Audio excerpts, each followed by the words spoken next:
사랑하는 새벽나라 친구 여러분 안녕하세요. 여러분들과 함께 주일 말씀을 묵상할 노희태 목사입니다. 날씨가 너무 더운 여름을 지나고 있습니다. 날씨도 더운데 큐티 본문은 희망적이기보다는 문제가 많은 고린도 교회를 보고 있으니 더 힘이 든 것 같습니다. 그럼에도 그 안에 담겨있는 하나님의 뜻을 우리가 함께 잘 발견하고 그 삶을 따라가기를 소망합니다.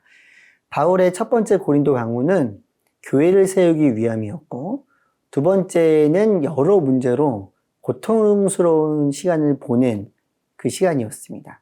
바울은 오늘 본문 1절에서 세 번째 방문을 예고하며 죄 가운데 있는 자들을 징계하겠다고 경고까지 하고 있습니다.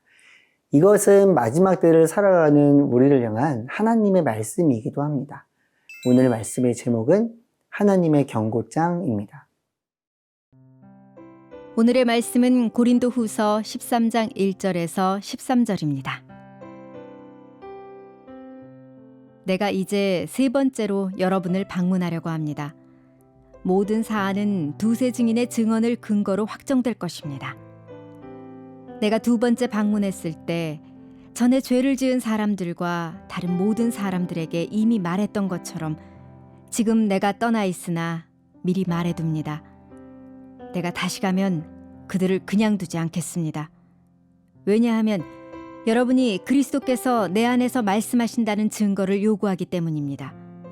그분은 여러분을 대해 약하시지 않고 도리어 여러분 가운데 강하십니다. 그리스도는 약한 가운데 십자가에 못 박히셨으나 하나님의 능력으로 살아나셨기 때문입니다.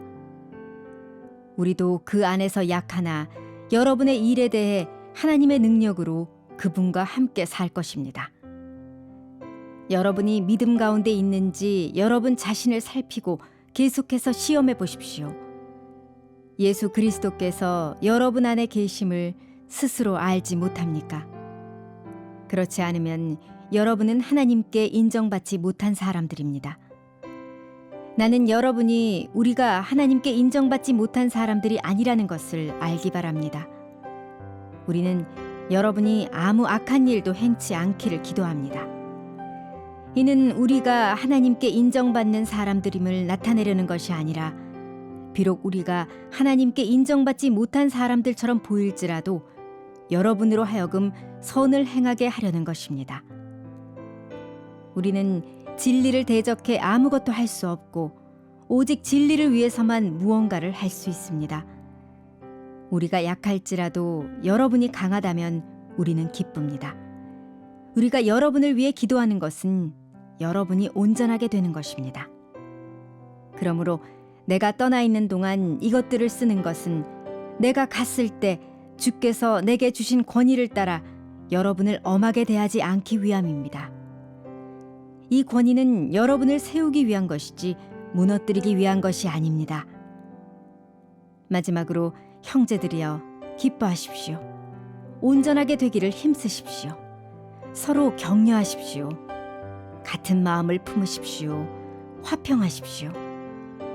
그러면 사랑과 평강의 하나님께서 여러분과 함께 하실 것입니다. 거룩한 입맞춤으로 서로 문안하십시오.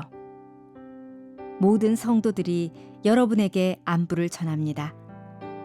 주 예수 그리스도의 은혜와 하나님의 사랑과 성령의 교통하심이 여러분 모두와 함께 하시기를 빕니다. 바울은 매우 강한 어조로 고린도 교회에게 경고합니다.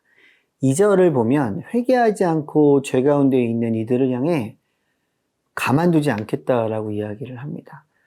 바울은 자신 안에 살아계신 그리스도의 영적, 도덕적 권능으로 이 일을 할 것이라고 또한 이야기를 합니다. 그렇다면 고린도 성도들은 자신들이 죄 가운데 있는지 하나님 안에 거하는지 어떻게 알 수 있을까요? 5절 말씀입니다. 여러분이 믿음 가운데 있는지 여러분 자신을 살피고 계속해서 시험해 보십시오. 예수 그리스도께서 여러분 안에 계심을 스스로 알지 못합니까? 그렇지 않으면 여러분은 하나님께 인정받지 못한 사람들입니다. 바울은 자신의 사도권에 대해 의심하는 사람들, 그리고 여전히 죄 가운데 행하는 사람들에게 두 가지를 이야기합니다. 첫 번째는 스스로 자신을 바라보며 믿음 안에 있는지 살피라는 것입니다. 두 번째는 믿음 안에 거하고 있는지 자신을 스스로 시험하라고 합니다. 이때에 살피고 시험하는 기준은 세상의 법이나 도덕적 기준이 아닙니다. 영적이고 종교적인 기준, 곧 그리스도께서 자신 안에 거하시는지, 그리고 나는 그리스도께 순종하며 살아가고 있는지를 확인하라는 것입니다. 사랑하는 사랑친구 여러분, 바울의 권면을 우리 마음에 품고 잠시 눈을 감고 여러분의 마음을 살펴보면 어떨까요?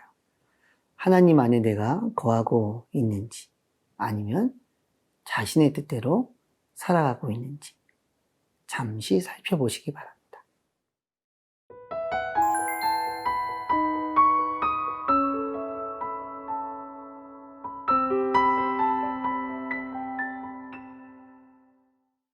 바울은 이어지는 본문에서 고린도 성도들에게 선한 일을 감당하길 소망하고 있습니다.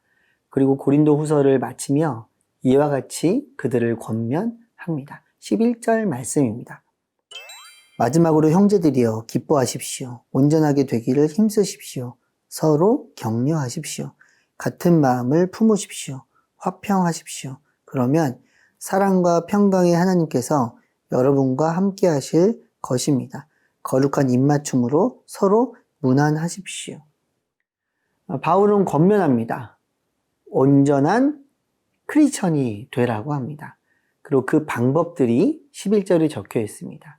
세상의 만족과 쾌락이 아닌 예수님께서 주신 구원, 우리를 향한 하나님의 최고의 복, 예수님으로 인해 기뻐하라고 합니다.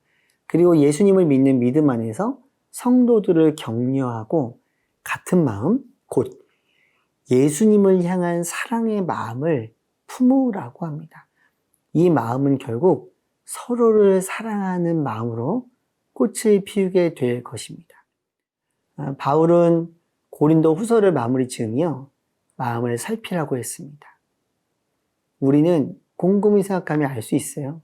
내 안에 하나님이 계셔서 내가 하나님을 선택하고 있는지 아니면 세상을 선택하고 있는지. 하나님을 선택할 때 나타나는 것이 있습니다. 그래서 우리 마음이 하나가 되는 것이고 하나님을 사랑하는 것이고 결국 그것이 꽃을 피운다라는 것입니다. 함께 큐티한 새나 우리 모든 친구들, 하나님의 마음으로 하나님의 사랑의 꽃을 피우는 모두가 되기를 축복합니다. 눈을 감고 내 마음을 살펴봅니다. 하나님, 나의 마음을 다스려 주세요. 하나님의 꿈이 나의 비전이 되도록 나를 도와주세요. 예수님의 성품이 나의 성품이 되도록 나를 빚어주세요. 예수님의 이름으로 기도합니다. 아멘.